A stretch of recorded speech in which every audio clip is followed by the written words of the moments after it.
موضوع الدرس في قصة سيدنا يونس عليه السلام وما فيها من العبر. سورة القلم، تفسير ابن كثير. الحمد لله رب العالمين، والصلاة والسلام على أشرف الأنبياء والسيد المرسلين سيدنا محمد وعلى آله وأصحابه أجمعين. اللهم صل على سيدنا محمد وعلى آل سيدنا محمد كما صليت على إبراهيم وعلى آل إبراهيم في العالمين إنك حميد مجيد.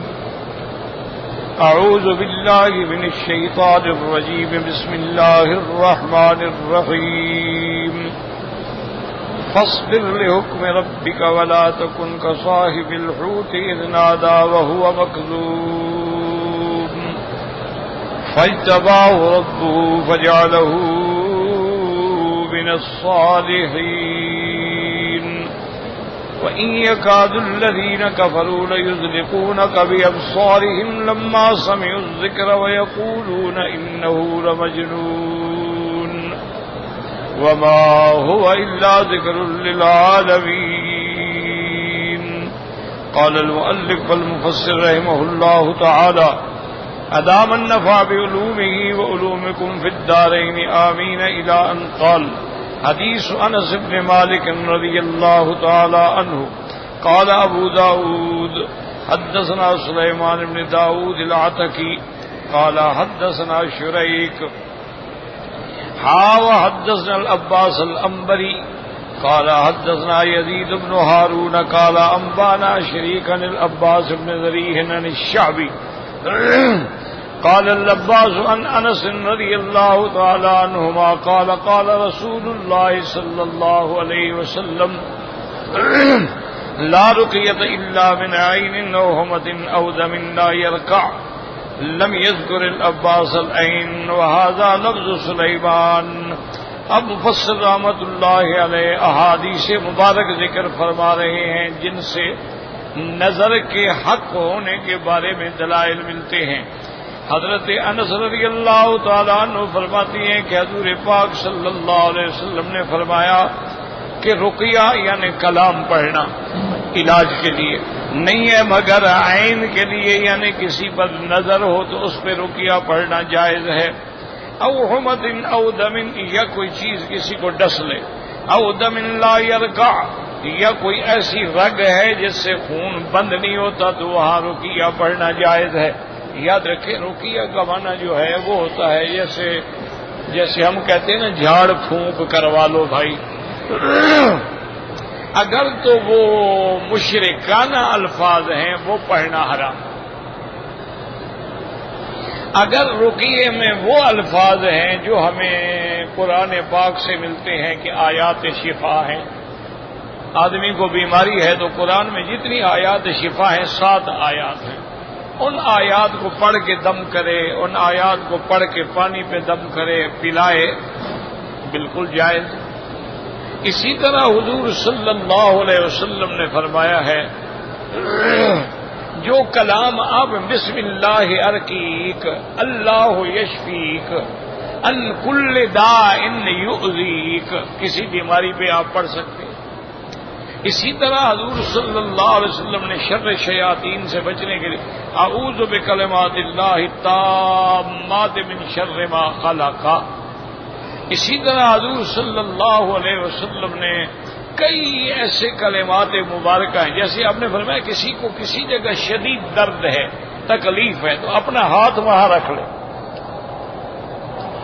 اور پہلے درود شریف پڑھے، اس کے بعد بسم اللہ بسم اللہ بسم اللہ اعوذ بعزت اللہ وقدرتہ من شر ما اجد واحاذر 7 دفعہ پڑھ کے دم کر دے تو درد جو ہے وہ ختم ہو جاتا ہے. اسی طرح علماء نے فرمایا ہے کہ جیسے کسی آدمی کو اللہ معاف کرے سر کا درد ہوتا ہے نا، یہ درد شقیقہ بھی کہتے ہیں، آدھے سر کا درد، تو بڑا اللہ معاف کرے بڑا شدید درد ہوتا ہے اور وہ کوئی دوائی بھی اثر نہیں کرتی. ویسے تو دنیا میں بڑی بڑی دوائیاں ہیں مائیگرین کی، لیکن کوئی اس کا علاج علماء نے لکھا ہے کہ وہ اپنا ہاتھ جو ہے نا اس جگہ پہ رکھ لو اور اول آخر درود شریف تو ہر دعا ہو ہر کلام ہو اس میں درود تو پڑھنا ہی پڑھنا ہے. اچھا ہاتھ رکھنے کے بعد درود شریف پڑھے اور پھر بسم اللہ الرحمن الرحیم 41 دفعہ پڑھ کے دم کر دے تو درد فوراً ختم ہو جاتا ہے. اور اگر وہ روزانہ پڑھتا رہے تو انشاءاللہ پھر وہ درد اس کو دوبارہ بھی نہیں ہوگا. تو ایسی بہت ساری کلمات حضور پاک کی موجود ہیں. اسی طرح فرمایا اذهب الباس رب الناس اشف انت الشافی لا شفاء الا شفاؤک شفاؤک لا یغادر سقما. اسی طرح حضور نے فرمایا کسی بیمار کے پاس جاؤ اور اس کی عیادت کے لیے تو اس کے سر پہ ہاتھ رکھ اسأل اللہ العظیم رب العرش العظیم ان یشفیہ 7 دفعہ پڑھیں تو اللہ اس کی بیماری میں شفا عطا فرماتے ہیں. تو بہرحال اس کو کہتے ہیں رقیہ، یعنی وہ کلمات وہ کلام جو ان بیماریوں میں پڑھا جاتا ہے. لیکن محدث کا مقصد یہ ہے کہ آپ نے فرمایا الا من عین، تو مانا کہ نظر حق ہے کہ نظر لگ سکتی ہے اور نظر کی تاثیر ہے اللہ تبارک و تعالی نے. اب تو پہلے زمانے میں تو یہ سمجھنا بڑا مشکل ہوتا تھا کبھی نظر کیسے لگ جاتی ہے. اب تو مشکل نہیں رہ گیا نا، اب تو مسمرزم کا زمانہ آ گیا، ٹیلی پیتھی کا زمانہ آ گیا، آدمی کو آنکھوں سے کنٹرول کرنے کا دور آ گیا. تو مانا یہ ہے کہ اللہ نے ایسی تاثیر رکھی ہے. تو بہرحال نظر جو ہے وہ لگ سکتی ہے، العین حق، اور اس کا علاج جو ہے وہ کلمات طیبہ ہیں. اس کا علاج جو ہے یہ آیت مبارکہ ہے. اس کا علاج جو ہے وہ دعائیں ہیں جو حضور پاک نے بتلائی ہیں. اور اگر پتہ ہو کہ اس آدمی کی نظر ہے اس کو فوراً کہیں کہ کسی برتن بڑے میں کھڑے ہو کے غسل کرے اور سارا پانی جو ہے اس بندے پہ ڈال دیں جس پہ نظر ہے تو فوراً ٹھیک ہو جاتا ہے. تو بہرحال العین جو ہے وہ حق ہے. حدیث بریدہ بن حصیب رضی اللہ تعالی عنہ قال قال ابو عبد اللہ بن ماجہ حدثنا محمد بن عبید اللہ بن نمیر قال حدثنا اسحاق بن سلیمان نبی جعفر الرازی عن حسین الشعبی عن بریدہ بن الحصیب قال قال رسول اللہ صلی اللہ علیہ وسلم لا رقیۃ الا من عین او حمۃ هكذا رواه ابن ماجه وقد اخرجه مسلم في صحيحه عن سعيد بن منصور بن هشام بن سعيد بن عبد الرحمن عن عامر الشعبي عن بريدة موقوفا وفيه قصة وقد رواه شعبة عن حسين عن الشعبي عن بريدة قاله الترمذي وروى هذا الحديث امام البخاري رحمه الله من حديث محمد بن فضيل وابو داود من حديث مالك بن مغول والترمذي من حديث سفيان بن عيينة ثلاثتهم عن حسين عن عامر الشعبي عن عمران بن حسين موقوفا لا رقية إلا من عين أو حمة. حديث أبي ذر جندب بن جنادة رضي الله تعالى عنه قال الحافظ أبو يعلى الموصلي حدثنا إبراهيم بن محمد بن أرأرة بن يزيد السامي حدثنا دينم بن غزوان قال حدثنا وهب بن ابي دني عن ابن حرب عن ابي ذر رضي الله تعالى عنه قال قال رسول الله ان العين لتولي الرجل باذن الله ويتصاد حالكا ثم يتردى منه. حضور پاک نے فرمایا کہ عین جو ہے وہ انسان کے اندر اثر کرتی ہے اللہ کے حکم سے حتیٰ کہ نتیجہ ہوتا ہے کہ وہ ختم ہو جاتا ہے. ثم يتردى منه پھر اس کے ذریعے سے ہلاک ہو جاتا ہے.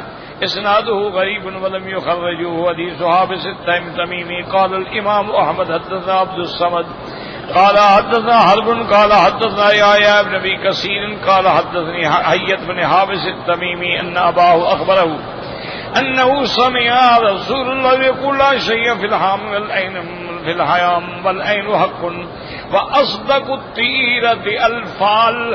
تیرہ کہتے ہیں کسی چیز سے فال پکڑنا. یعنی ایک تو تھا جاہلیت میں کہ بھئی اگر کوا دائیں طرف اڑ گیا کام ہو جائے گا، بائیں طرف اڑ گیا تو نہیں ہوگا، بلی نے راستہ کاٹ دیا تو کام نہیں ہوگا، تو کسی نے پیچھے سے پکار لیا. یہ تو کافروں کی باتیں ہیں، زمانہ جاہلیت کی بات. فعل یہ ہوتی ہے کہ آدمی کوئی اچھی لفظ سنتا ہے، آپ کسی کام کے لیے جا رہے ہیں تو آگے کسی نے ایسا کلمہ کہا کہ بھی اس میں تمہارے لیے بشارت ہے، تو سمجھ جاؤ کہ اچھی بات ہے۔ اس لیے حضور نے فرمایا کہ نام اچھے رکھا کرو تاکہ تفاعل جو ہے وہ آدمی خیر کا دے سکے۔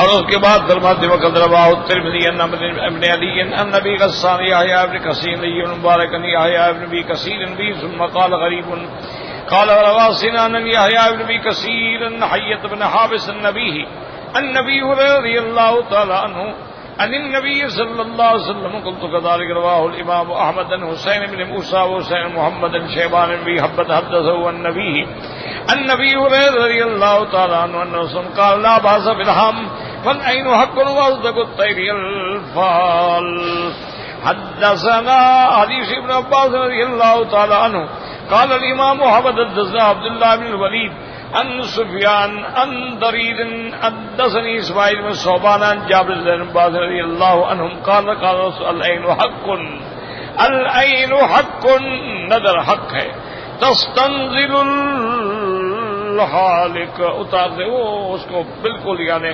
نعوذ باللہ ہلاکت کی طرف لے جاتی ہے۔ طریق اخری قال مسلم فی صحیح حدیث حدثنا عبداللہ بن عبد الرحمن الدارمی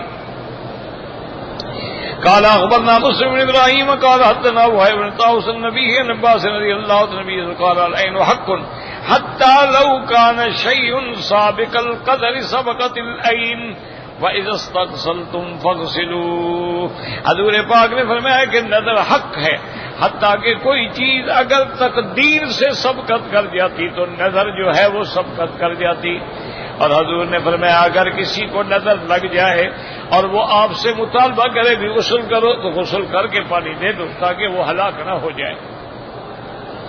انفرد به دون البخاری وقال عبد الرزاق بن سفیان الثوری مسلم بن بن عمرو بن سعید بن جبیر بن باسم قال كان رسول الله صلى الله عليه وسلم يعوذ الحسن والحسين رضی اللہ تعالی عنہما۔ میرے مدنی پاک صلی اللہ علیہ وسلم حضرت حسن حسین کو پڑھ کے دم فرماتے تھے اعیذکما بکلمات اللہ التامۃ من کل شیطان وہامہ۔ حضور صلی اللہ علیہ وسلم یہ کلمات پڑھ کے دم کر کے حضرت حسن حسین پہ پھیرتے تھے۔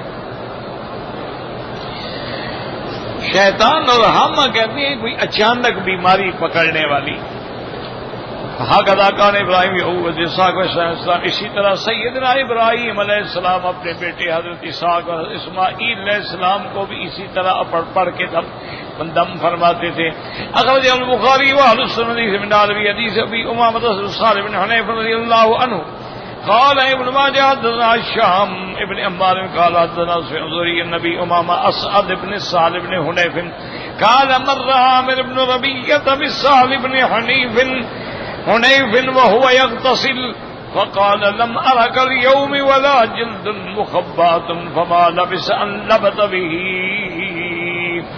اس روایت میں آتا ہے کہ عامر ابن ربیعہ گزرے، سہل ابن حنیف جو ہے وہ غسل کر رہے تھے، اس عامر ابن ربیعہ نے دیکھا تو کہا یار ایسا تو میں نے بدن آج تک ہی نہیں دیکھا، ایسا چمڑا ایسی جلد پتہ نہیں چھپائی ہوئی تھی، بس یہ کہنے کی دیر تھی کہ وہ بیچارے گر گئے۔ اور نبی رسول اللہ صلی اللہ علیہ وسلم حضور کو خبر دی گئی، آپ نے فرمایا جس کی نظر لگی ہے اس کو جلدی جلدی پکڑو اس کو۔ قال ممن تتهمون به قالوا عامر ابن ربیعہ، انہوں نے کہا جی عامر ابن ربیعہ نے نظر لگائی ہے۔ قال الا ما يقدر احدكم اخاه اذا راى احدكم من نخيه ما يعجبه فليدعو له بالبرکۃ۔ آپ نے فرمایا کیا بات ہے لوگوں کو نظر مار کے اپنے بھائیوں کو ہلاک کرتے ہو، برباد کرتے ہو؟ اگر کوئی چیز تمہیں اچھی لگی ہے کہو بارک اللہ، ماشاء اللہ، لا حول ولا قوت الا باللہ۔ ثم دعا بماء، آپ نے پھر پانی منگوایا، فامر عامرا، آپ نے حکم دیا یتوضا کہ وضو کرو، فیغسل وجهه ويديه الى المرفقين وركبتيه وداخلة ازاره وامره ان يصب عليه۔ آپ نے وضو بھی کرو، استنجا بھی، اندر سارا بدن دھو کے پانی اس پہ ڈالا، بس پانی ڈالا تو اللہ کی رحمت سے وہ ٹھیک ہو گئے۔ قال سفیان قال امام الزہری وامر ان يكفل اناء، اور آپ نے یہ بھی فرمایا کہ اس کو پانی جو ہے نا پیچھے سے کھڑے ہو کے ڈالا جائے۔ وقد رواه النسائي من حديث سفيان بن عيينة ومالك بن أنس كلاهما عن الزهري به من حديث سفيان بن عيينة به أيضا مامر الزهري النبي أمامة ويقبل إناه من خلفه من حديث ابن أبي ذئب عن الزهري النبي أمامة صلى صالح بن حنيف عن أبيه به من حديث مالك أيضا محمد بن أبي أمامة النبي به. حديث أبي سعيد الخدري قال ابن ماجه حدثنا ابو بکر بن شیبہ قال حدثنا سعید بن سلیمان قال حدثنا عباد الجریری النبی نظر النبی سعید الخدری قال كان سميت اعوذ من اعین الجان واعین الانس. حضور پاک جنات سے بھی اور انسانوں کی آنکھ سے بھی پناہ مانگتے تھے، یعنی جیسے انسانوں کی آنکھ لگتی ہے ایسے جنوں کی بھی لگتی ہے، اللہ معاف کرے. فلما نزلت المعوذتان اخذ بهما وترك ما سوى ذلك. پھر اللہ پاک نے جب یہ دونوں صورتیں نازل فرمائیں قل اعوذ برب الفلق قل اعوذ برب الناس، آپ نے باقی چیزیں چھوڑ دی، بس یہی صورتیں پڑھ کے دم کرتے. تو یہی صورتیں آدمی اگر ہر نماز کے بعد پڑھ کے سارے بدن پہ دم کر دے تو اللہ کی رحمت سے محفوظ رہتی ہے. رواه الترمذي والنسائي من حديث سعيد بن يعظم وسد الجريري به وقال الترمذي حسن. حديث آخر أنه قال الإمام أحمد بن عبد الصمد بن عبد الوارث حدثني أبي قال حدثني عبد العزيز بن صهيب قال حدثني أبو النضرة عن النبي سعيد أن جبريل أتى النبي صلى الله عليه وسلم فقال اشتكيت يا محمد صلى الله عليه وسلم. حضرت جبریل آئے حضور کی خدمت میں اور کہا حضور آپ کو تکلیف ہے؟ آپ نے فرمایا کہ ہاں مجھے تکلیف ہے. قال بسم الله ارقيك من كل شيء يؤذيك ومن شر كل نفس وعين تشنيك والله يشفيك بسم الله ارقيك. تو یہ کلمات پڑھ کے جبریل نے حضور کو دم فرمائے تو حضور صلی اللہ علیہ وسلم کو اللہ نے شفا عطا فرما دی. ورواه النفان عبد الوارث مثله ورواه مسلم والسنن ابو داود من حديث عبد الوارث به. وقال الامام احمد اذن حدثنا عفان قال حدثنا وهيب قال حدثنا داود نبي نذر نبي سعيد وجابر بن عبد الله رضی اللہ تعالی عنہ ان رسول اللہ صلی اللہ علیہ وسلم اشتکا، آپ کو بیمار ہوئے. فاتاه جبریل آئے فقال بسم اللہ ارقیک من كل شيء يؤذيك من كل حاسد وعين والله يشفيك. آپ نے یہ پڑھا اور دم کیا، حضور اب کو شفا ہو گئی. فرواه ايضا محمد بن الرحمن الطفاوي عن داود بن نصر بن سعيد بن قال ابو ذر الطرافي رواه عبد الصمد بن الوارث بن عبد العزيز بن نصر عبد العزيز بن نصر معناه كلاهما صحيح. حديث ابي هريره رضي الله تعالى عنه قال الامام احمد حدثنا عبد الرزاق قال انبانا معمر ان حماد بن منبه قال هذا ما حدثنا ابو هريره عن رسول الله صلى الله عليه وسلم قال ان العين حق. اخرجاه من حديث عبد الرزاق قال واجه حدثنا ابو بكر بن شيبه قال حدثنا اسماعيل بن عيينة عن الجريري عن مدار بن حزن النبي رضي الله تعالى عنه قال قال رسول الله صلى الله عليه وسلم العين حق. تفرد رواه احمد اسماعيل بن سعيد الجريري به. وقال الامام احمد حدثنا ابن نمير قال حدثنا صوري يعني ابن يزيد عن مكول النبي رضي الله تعالى عنه قال قال العين حق ويحضرها الشيطان وحسد ابن آدم. آپ نے فرمایا کہ نظر حق ہے، شیطان کی بھی ہوتی ہے اور ابن آدم کے حسد کی وجہ سے بھی ہوتی. قال احمد بن خالد قال ابو ماشن محمد بن قيس سئل ابي هريره رضي الله تعالى عنه سمع الرسول يقول الطيرة في صلاة في المسكن والفرس والمرأة. قال قلت اذا اقول يا رسول ما لم يقل ولكني سمعت يقول اصدق الطيرة الفعل والعين حق. اب ایک صحابی نے حضور حضرت ابی ہریرہ سے پوچھا آپ نے یہ سنا ہے کہ حضور ان 3 چیزوں سے تفاعل پکڑتے تھے، گھر، گھوڑا اور بیوی؟ تو حضرت نے فرمایا بھی میں نے تو نہیں سنا اور میں کیسے وہ بات کر سکتا ہوں جو نہیں سنی ہے. البتہ میں نے یہ ضرور سنا کہ آپ نے فرمایا کہ سب سے بہتر فال جو ہے وہ تیرا جو ہے وہ فال پکڑنا ہے، اچھی فال پکڑنی چاہیے. تو اب جناب اب آپ سمجھیں الحمدللہ چونکہ کافی عرصہ ہو گیا، سبق کافی بچا ہوا تھا. ایک بات تو یہ یاد رکھیں کہ جتنے اللہ نے پیغمبر بھیجے ہیں سب برحق ہیں، شان والے ہیں، عظمت والے ہیں، لیکن بشر ہیں، انسان ہیں، ولد آدم۔ ایک بات ہمیشہ یاد۔ دوسری بات یہ یاد رکھیں کہ انبیاء علیہم السلام بھی بیمار ہوتے ہیں، ان کو بھی تکلیف ہوتی ہے۔ انبیاء علیہم السلام بھی زخمی ہوتے ہیں، انبیاء علیہ السلام پر بھی عین کا اثر ہوتا ہے، انبیاء علیہم السلام پر بھی جادو کا اثر ہوتا ہے۔ تو یہ ساری چیزیں جو ہیں یہ حق ہیں جن کا کوئی انکار نہیں کر سکتا۔ جادو بھی دنیا میں ہے، شیطانی علم ہے، لیکن ہے تو صحیح۔ حضور صلی اللہ علیہ وسلم پہ لبید بن العاصم ایک یہودی تھا، اس کی بیٹیوں نے جادو کیا، لیکن ان کا جادو جو ہے اس نے حضور پاک پہ اثر نہیں کیا۔ پھر لبید بن العاصم نے خود بدبخت نے جادو کیا، اس کا اثر جو ہے حضور صلی اللہ علیہ وسلم پہ ہو گیا، لیکن وہ اثر یہ تھا کہ نہ تو نماز میں تھا، نہ تبلیغ میں تھا، نہ دین میں تھا، نہ امر بالمعروف میں تھا، لیکن دنیاوی معاملات میں اثر تھا۔ مثلا آپ کی ازواج مطہرات فرماتی ہیں کہ حضور کی بیویوں سے جو ملنے کی خواہش ہے وہ ختم ہو گئی۔ دوسری بات یہ تھی کہ حضور پاک کو بھوک نہیں لگتی تھی، ہم نے کھانا آگے رکھ لیا تو دو نوالے کھا لیے، ورنہ کبھی نہیں کہا ابھی کھانا لے آؤ۔ اب حضور صلی اللہ علیہ وسلم پہ ہر وقت ایسے معلوم ہوتا تھا کہ آپ غمگین ہیں، آپ گھٹے ہوئے ہیں، لیکن دین کے معاملے میں کوئی اثر نہیں تھا۔ آپ نماز پڑھاتے، آپ تبلیغ فرماتے، آپ جمعہ پڑھاتے، آپ تلاوت قرآن، اس میں کوئی اثر نہیں۔ حضور صلی اللہ علیہ وسلم، اور صحیح حدیث ہے، بخاری اور مسلم کی حدیث ہے، حضور صلی اللہ علیہ وسلم فرماتے ہیں کہ میں لیٹا ہوا تھا، سویا ہوا تھا، میں نے خواب دیکھا کہ اللہ کے دو فرشتے آئے ہیں،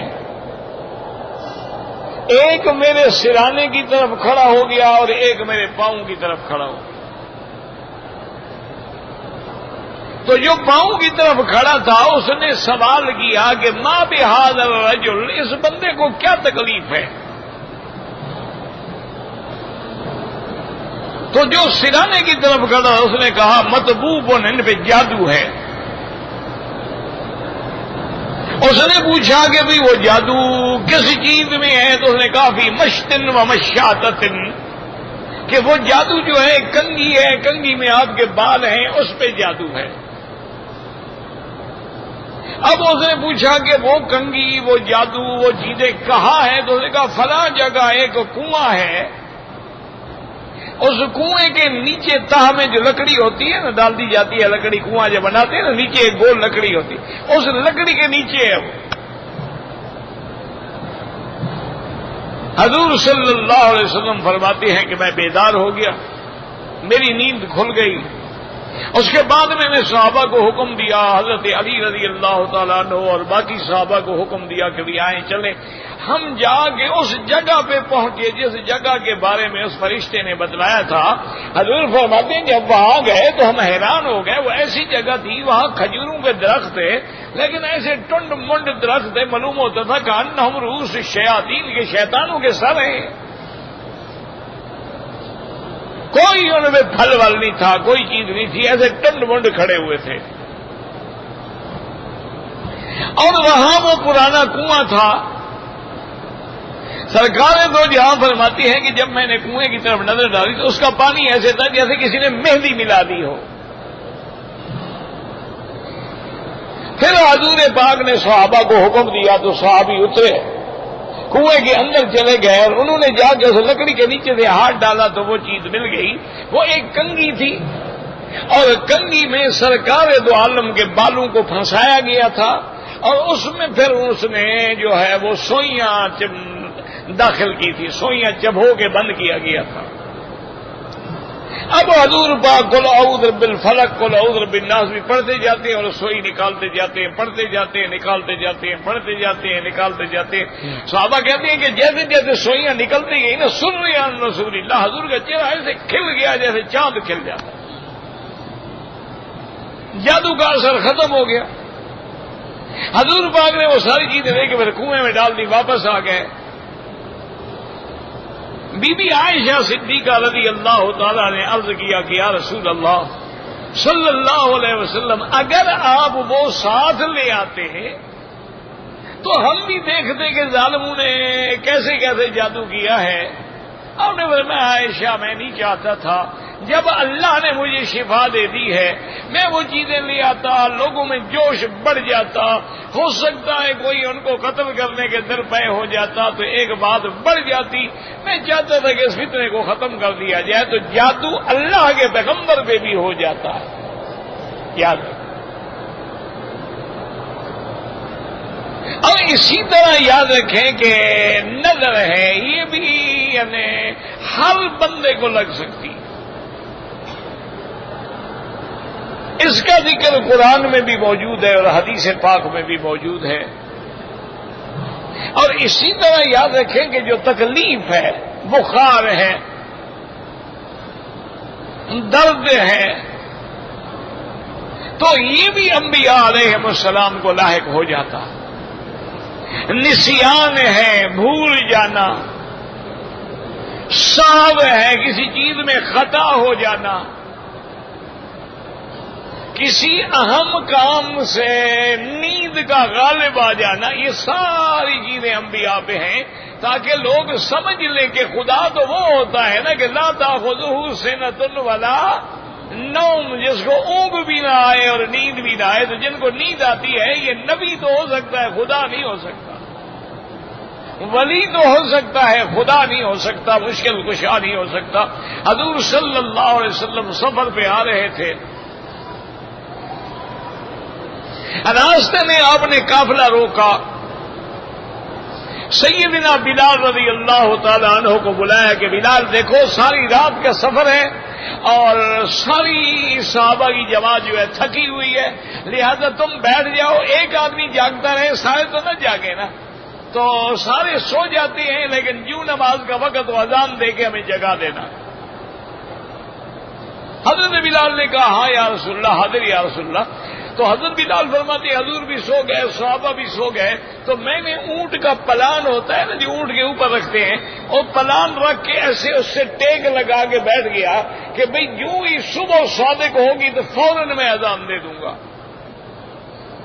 تاکہ اول وقت میں نماز پڑھ کے قافلہ چل پڑے. اور یاد رکھیں کہ نماز کے لیے دو وقت ہیں, اول بھی ہے آخر بھی ہے. اب اول وقت کیا ہے کہ جب صبح صادق ہو جائے تو اذان ہو کے نماز فجر ہو سکتی ہے. آخر وقت کیا ہے کہ سورج نکلنے سے پہلے پہلے نماز ختم ہو جائے تو یہ بھی وقت ہے.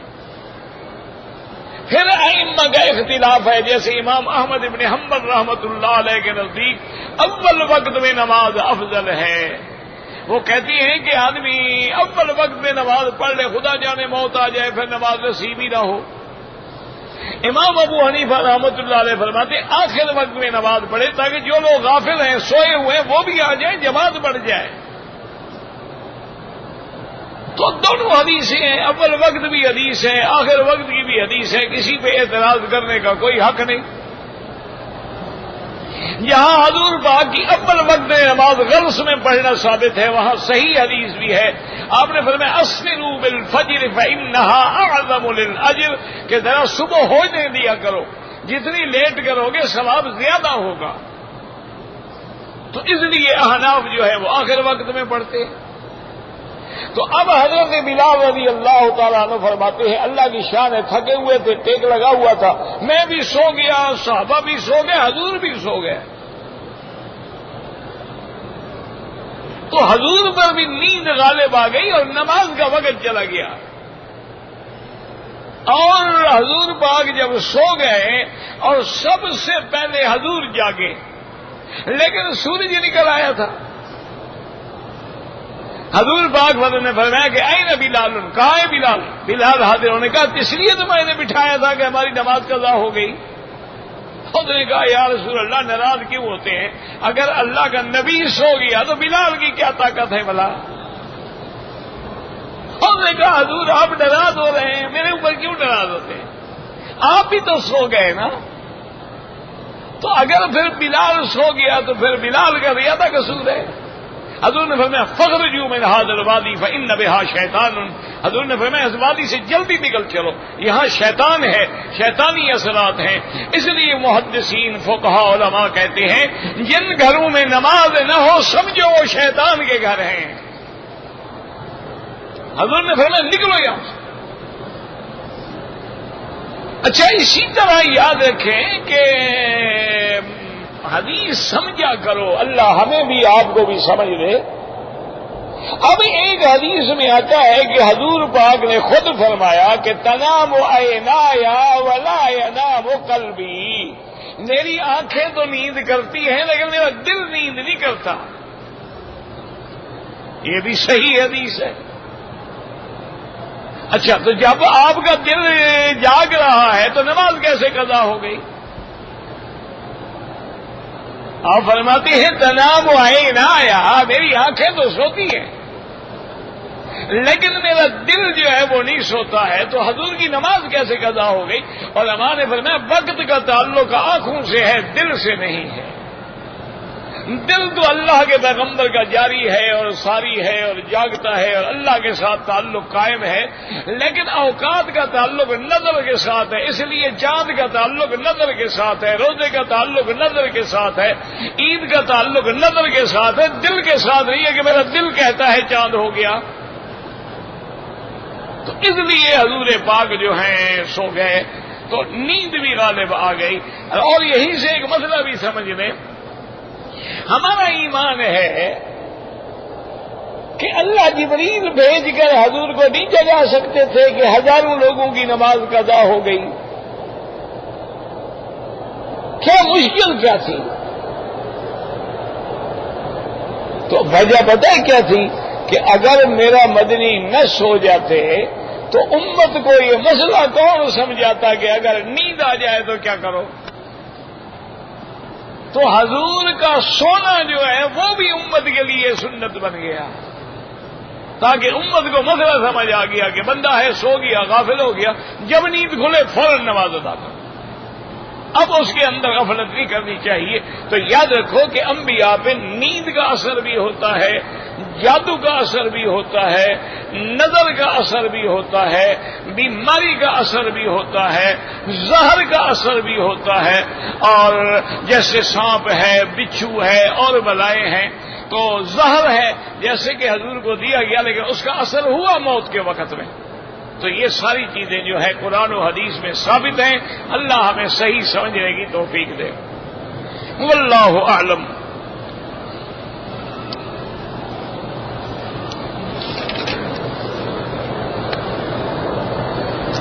بھائی 1 رکعت، 3 رکعت، 4 رکعت، 7 رکعت، 11، اللہ کے بندے یہ ساری رات کی جو تہجد ہے اس کو وتر کہا جاتا ہے۔ یہ معنی تھوڑا ہے کہ وتر جو ہے وہ 11 رکعت ہے۔ وتر تو 3 ہے اور بعض ائمہ کے نزدیک 1 رکعت وتر ہے۔ باقی چونکہ حضور پاک نے 8 رکعتیں بھی پڑھی ہیں اور 3 رکعتیں ساتھ وتر کی پڑھی ہیں تو 11 ہو گئی۔ اسی طریقے سے حضور پاک سے 13 رکعتیں بھی ثابت ہیں، تو ان کو وتر کہہ دیا جاتا ہے کہ چونکہ وہ رات کی نماز ہے۔ ورنہ جو وتر ہے یاد رکھو، امام ابو حنیفہ رحمۃ اللہ علیہ کے نزدیک 3 وتر، امام احمد حنبل رحمۃ اللہ علیہ فرماتے ہیں کہ وتر کی 1 رکعت ہے، لیکن وہ بھی ایک اکیلے نہیں پڑھتے، پہلے 2 رکعت پڑھتے ہیں، سلام پھیر کے پھر 1 رکعت پڑھتے ہیں۔ امام حنیفہ رحمۃ اللہ علیہ 1 سلام پھیرتے ہیں، درمیان میں سلام نہیں پھیرتے۔ اور یہ بھی یاد رکھیں کہ حضور پاک نے یہ بھی امت کو بتلا دیا ہے کہ وتر میں کون کون سی صورتیں پڑھنی ہیں۔ افضل یہ ہے کہ پہلی رکعت میں سورۃ الاعلی سبح اسم ربک الاعلی، دوسری رکعت میں قل یا ایھا الکافرون، اور تیسری رکعت میں قل ھو اللہ احد۔ تو اگر ایک رکعت ہے حضور ایک صورت بتاتے، 3 صورتیں کیوں بتاتے؟ تو معلوم یہ ہوا وتر سب کے نزدیک 3 رکعت ہیں، فرق صرف اتنا ہے کہ وہ ایک سلام سے پڑھتے ہیں اور بعض حضرات 2 سلام سے پڑھتے ہیں۔ تو یہ کوئی جھگڑے والے مسئلے تو ہے ہی نہیں۔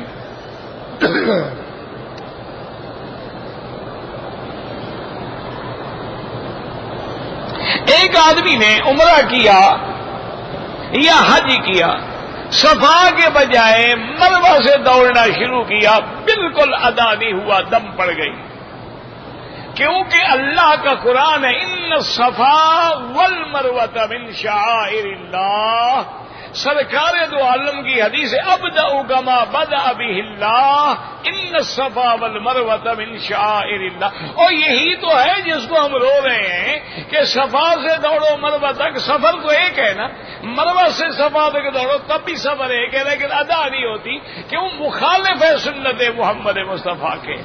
یہی ہم کہتے ہیں کہ تم جو صلاۃ و سلام پڑھتے ہو وہ حضور نے نہیں پڑھے، مخالف ہیں سنت محمد مصطفیٰ کے۔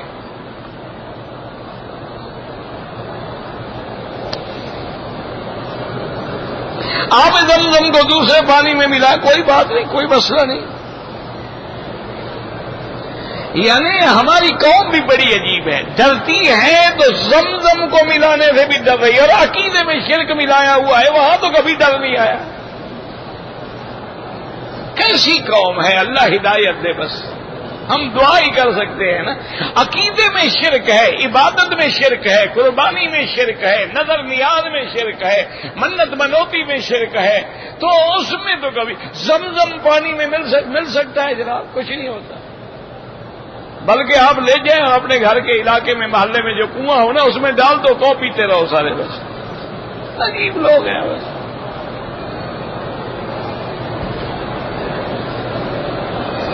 کہتے جی قرآن اللہ کا کلام، یہ تو ہمارا یقین ہے، لیکن قرآن میں تو کافر مشرک شیطان پرندے چیونٹیوں کا بھی کلام ہے، تو اس کلام کو نقل کس نے کیا ہے؟ تم نہیں، اللہ نے۔ تو جب اللہ نے کیا تو کلام اللہ کا ہو گیا، ہم نے سنا تھا چیونٹی کا کلام، اللہ نے نقل کر کے ہمیں سنایا ہے، تو ہمارے لیے تو کلام اللہ ہے نا شریف آدمی۔ کیا ہم کہیں گے نعوذ باللہ کافروں کا کلام ہے؟ عجیب عقل ہے، عجیب دماغ ہے، بیٹھے بیٹھے پتہ نہیں کیا الٹے پلٹے سوچتے رہتے ہیں۔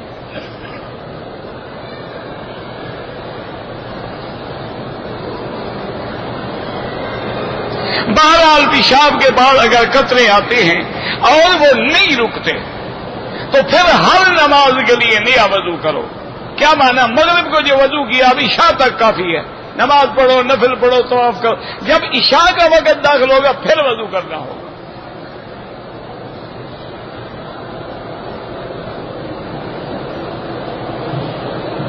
ایک آدمی 10,000 ریال کو ڈالر بناتا ہے، 13,500 میں بیچتا ہے، مجھے سمجھ نہیں آئی آپ نے کیا لکھا ہے۔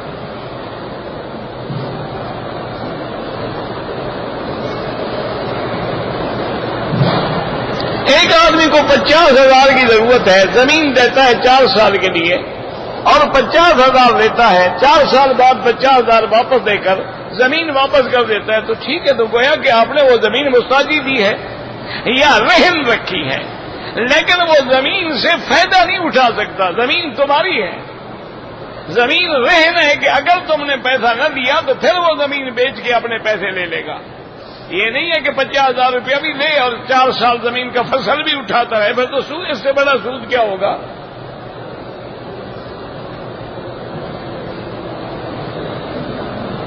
کہتے جی کہ ہم نوجوان درس سنتے ہیں، بعض بزرگ جو ہیں ان کو ہاتھ بھی لگ جائے تو غصے میں آ جاتے ہیں، جب اس عمر میں پہنچو گے تم بھی ایسا کرو گے۔ من نعمرہ ننکسہ فی الخلق، جب آدمی کی عمر بڑی ہو جاتی ہے عقل چھوٹا ہو جاتا ہے۔ ان کا کیا قصور ہے؟ یہ تو گھر سے تنگ ہیں بیچارے، گھر سے نکالے ہوئے ہیں، لڑیں گے نہیں تو کیا کریں گے؟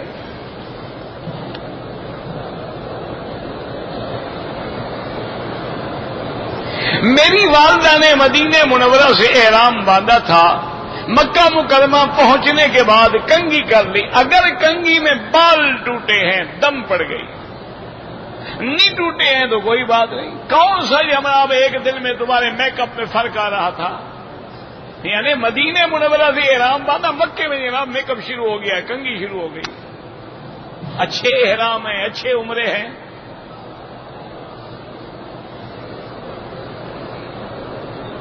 احرام کو پن لگا دیا جائے پھر تو سلا ہوا ہو گیا نا، وہ تو حرام ہے، پن ہو یا کانٹا ہو یا کوئی چیز ہو، سلا ہوا کپڑا پہننا احرام میں منع ہے۔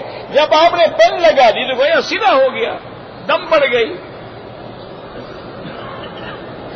سر کے بالوں میں خضاب لگائیں، کالا نہ لگاؤ، باقی جو مرضی ہے لگاؤ۔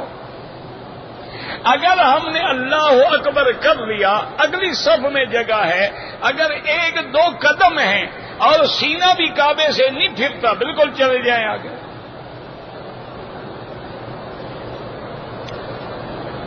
طواف کے بعد 2 رکعت پڑھنا امام صاحب کے نزدیک تو واجب ہے، باقی ائمہ کے نزدیک سنت ہے، نفل کسی کے نزدیک بھی نہیں ہے۔ یہ تم نے بنا رکھا ہے 2 رکعت نفل، 2 رکعت نفل۔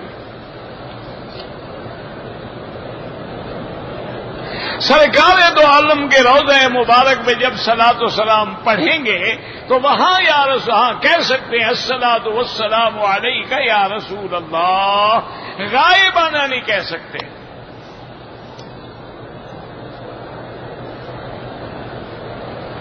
اگر کوئی آدمی اپنے بیٹے کا نسب جو ہے بدل دے، اللہ کے نبی نے لعنت بھیجی ہے۔ کیوں بدل دے بھائی؟ نسب کیا ہوتا ہے؟ جعلناکم شعوبا وقبائل لتعارفوا ان اکرمکم عند اللہ اتقاکم، اللہ کے نزدیک مقام تقوی کا ہے، نسب کا نہیں ہے۔ فلا انساب بینہم یومئذ ولا یتساءلون، نسب کی کیا بات؟ اب آپ دیکھیں نا جی، مثلا قریشی بھی ہیں، بلوچ بھی ہیں، خان بھی ہیں، جاہل ہیں، ایک میراثی کا بیٹا عالم ہے، وہ نماز پڑھائے گا؟ اس میں نسب کا کیا مطلب ہے؟ اگر کوئی بندہ ایک دفعہ اپنی بیوی کو 3 طلاق دے، امام ابو حنیفہ رحمۃ اللہ علیہ اور اسی طرح باقی ائمہ کے نزدیک بھی 3 طلاقیں ہوتی ہیں۔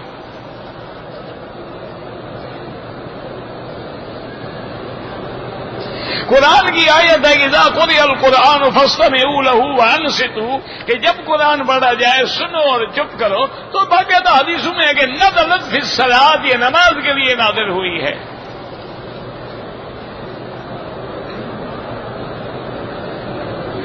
سورت ہجر کی آخری آیتوں میں سورت فاتحہ کو نماز میں دہرانے کا کہا گیا ہے، تو دہراتے رہو جب اکیلے ہو، دہراتے رہو اگر امام ہو، مقتدی ہو تو پھر امام کی فاتحہ پہ گزارا کرنا ہوگا۔ اذا قرأ فانصتوا، حضور نے ہمیں فرمایا جب امام پڑھے تم چپ کرو۔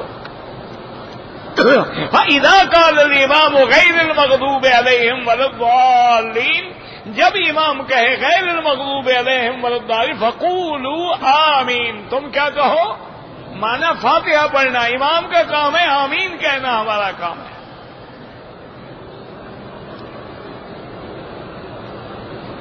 اگر کسی نے بغیر وضو طواف کیا، دوبارہ طواف کر لے وضو کر کے۔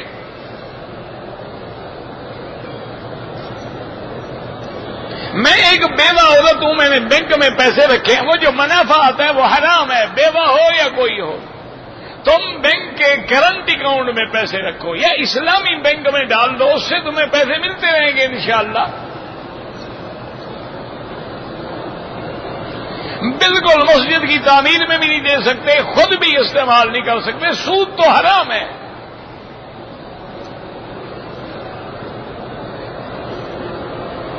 اگر ایک آدمی نے داڑھی رکھ لی، گھر جا کے توبہ کرو، توبہ کرو، کہیں اللہ کی طرف سے پکڑ نہ آئے۔ بہرحال ایک حدیث ہے، حضور نے فرمایا کہ اگر نیک عمل کے بعد دوبارہ نیک عمل کی توفیق ہو تو سمجھو پہلا عمل قبول ہو گیا، اگر نیک عمل کے بعد پھر گناہ کی طرف رغبت ہے سمجھو پہلا بھی مردود ہو گیا۔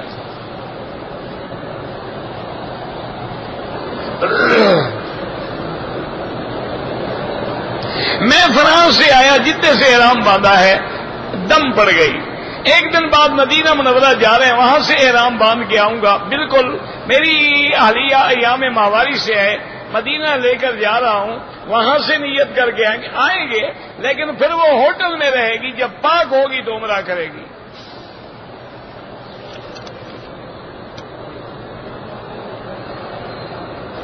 کہتے جی میں کبھی ایک امام کے قول پہ عمل کروں، کبھی دوسرے امام. ماشاءاللہ، پھر تو تم خود ہی امام ہو، تمہیں ضرورت کیا ہے؟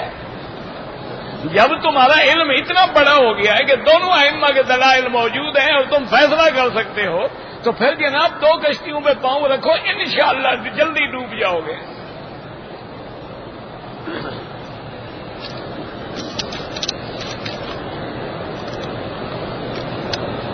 مختلف طریقوں سے نماز پڑھو گے تو تماشا بن جاؤ گے. جو فقہ جہاں پہنچی ہے الحمدللہ، یعنی ہم دوسرے کو بھی غلط نہیں کہتے، لیکن اپنے مسئلہ کو حق سمجھتے ہیں. جب وہ حق ہے تو کیوں چھوڑیں؟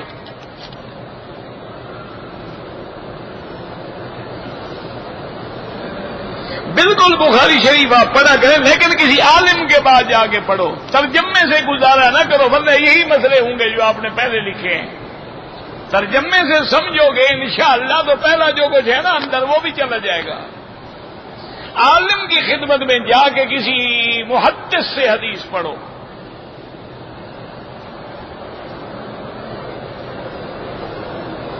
کہتے ہیں کہ ہمارے ملک میں طالبہ کو بلا کے قرآن ختم کراتے ہیں، یہ بالکل بدعت ہے. میری نمازیں قضا ہوئی، پہلے توبہ کرو، اس کے بعد روز پڑھتے رہو، باقی اللہ معاف فرمائے. طواف میں تیسرا کلمہ پڑھو، جو مرضی ہے پڑھو. جنازے کی تکبیروں میں پہلے ثنا ہے، پھر دعا ہے، درود ہے، پھر دعا ہے. اگر زمزم عمرے میں سر پہ ڈالے کوئی حرج نہیں. نماز عورت جتنا سمٹ کے پڑے گی، جتنا بدن چھپے گا اتنا زیادہ اجر ہے. اگر عورتیں عمرے میں نماز پڑھیں، چہرے پہ کپڑا لگ جائے کچھ نہیں ہوتا. اگر عمرے میں ہم نے عمرہ کیا اور نماز ہم نے قالین پہ پڑھ لی یا مصلے پہ پڑھ لی، کچھ بھی نہیں ہوتا ہے.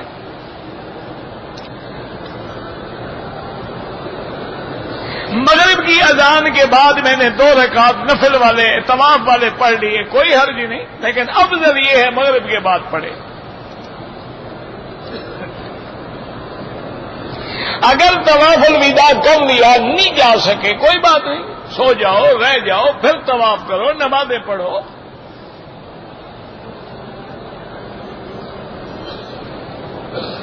اگر ہم نے عصر کے بعد طواف کیا، مغرب کی نماز کے بعد سعی کی، نماز ہم نے پہلے پڑھ لی، طواف کی نماز بعد میں پڑھی، کوئی حرج نہیں.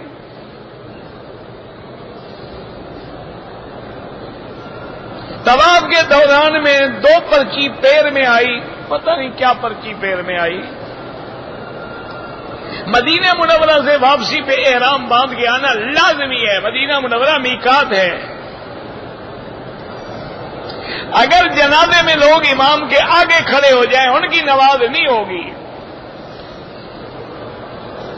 کھجور کی گٹھلی جو ہے وہ پھینک دیں، رکھ لیں، دوائی میں استعمال کریں، جانور کو کھلا دیں، کوئی منع نہیں. عمرہ کرنے سے حج فرض نہیں ہوتا. سرکار دو عالم نے کبھی ٹوپی اور پگڑی کے بغیر نماز نہیں پڑھی، ساری زندگی نہ سوائے احرام کے.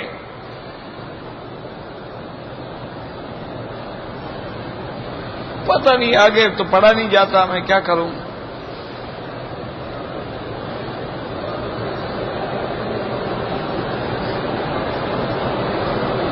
اگر ہم ہندو سے سود لیں انڈیا میں ناجائز ہے، کیونکہ وہ دار الحرب نہیں ہے.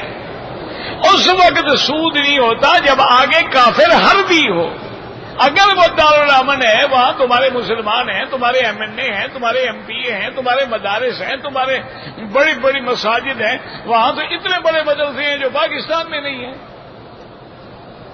ایک مدرسے میں 8,000 طالب ہیں.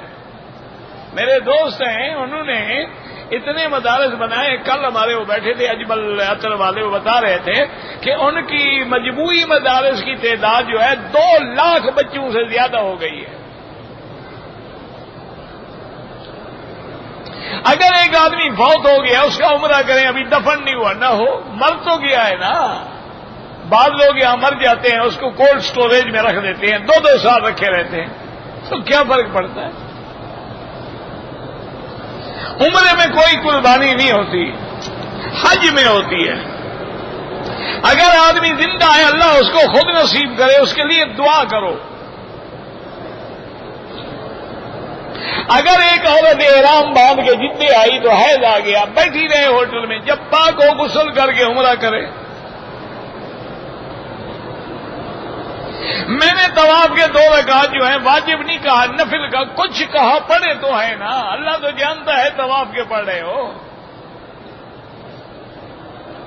بینک میں نوکری کرتے ہو، کوئی حرج نہیں، نہ آپ کی تنخواہ حرام ہے، لیکن کوشش کرو دوسری جگہ نوکری ملے تو چھوڑ دو.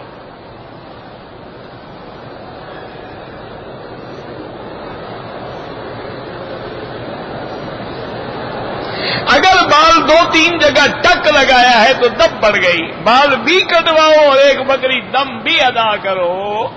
لازمن سارے سر پہ اس طرح پھرواؤ، یا سارے سر کے بال جو ہیں 1/4 حصہ کٹ جائیں. ربنا تقبل منا انك انت السميع العليم وتب علينا انك انت التواب الرحيم. اللهم اجعل لنا وللمسلمين من كل هم فرجا ومن كل ضيق مخرجا ومن كل بلاء عافيا. اللهم اصرف عنا وعن اهلنا اولادنا اموالنا كيد الكائدين وحقد الحاقدين وحسد الحاسدين ومكر الماكرين والسحر الساحرين وظلم الظالمين يا قوي يا عزيز. یا اللہ عالم اسلام کو عزت اور غلبہ عطا فرما. یا اللہ کفار کو شکست عطا فرما. یا اللہ عالم اسلام اور تمام بلاد اسلامیہ کی حفاظت فرما. یا اللہ مسلمان جس ملک میں ہیں ان کی جان مال آبرو عزت کی حفاظت فرما. یا اللہ بیماروں کو شفا عطا فرما.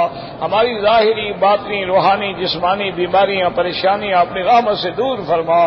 یا اللہ بے حیاؤں کو حیا عطا فرما، بے اولادوں کو اولاد عطا فرما، قرض داروں کے قرض عطا فرما، جن کا رزق تنگ ہے ان کے رزق میں برکتیں عطا فرما.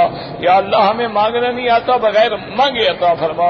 اور جب آخری گھڑی آئے زبان پہ جاری فرما لا الہ الا اللہ محمد الرسول اللہ صلی اللہ تعالی علی خیر خلقہ سیدنا محمد و آلہ و صحبہ اجمعین. اللہم صل علی سیدنا